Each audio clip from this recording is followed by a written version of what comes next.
একটা নির্বাচনের এত রক্তক্ষয়ী আন্দোলনের মধ্য দিয়ে গণ আকাঙ্ক্ষার প্রতিফল হিসেবে আমরা যে নতুন বাংলাদেশের অভিযাত্রা শুরু করেছিলাম, পার্লামেন্ট অধিবেশন শুরু হয়েছে, 1 মাস কেবল অতিবাহিত হচ্ছে।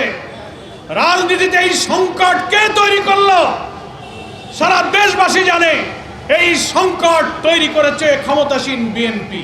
প্রধানমন্ত্রীর কাছে প্রশ্ন, আপনি যে গণভোটে হাতে ভোট দিতে বলেছিলেন এবং আমরা গণমাধ্যমে দেখেছিলাম ভোটের দিন আপনিও ভোট কেন্দ্রে গিয়েছিলেন, একই দিনে জাতীয় নির্বাচনের ভোট, গণভোট, 2টা ভোট আপনি দিয়েছেন।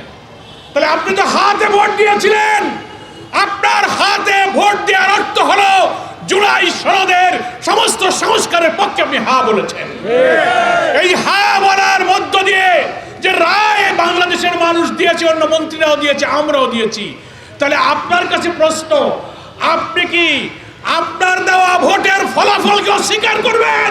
সৃষ্টি করা এই সংকট আপনাকেই সমাধান করতে হবে।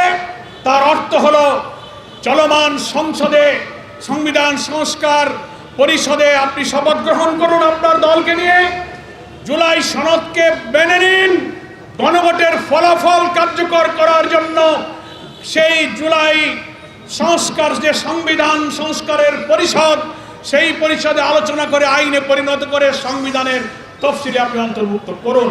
তাহলেই সংবিধান সংস্কার পরিষদের দায়িত্ব পালন শেষ হবে।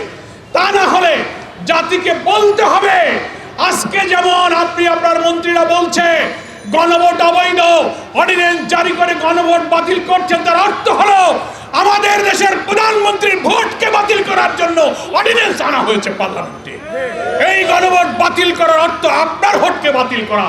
তাহলে আপনাকে স্বীকার করতে হবে যে আপনি সেদিন হা ভোটে আপনি পক্ষে ভোট দেননি।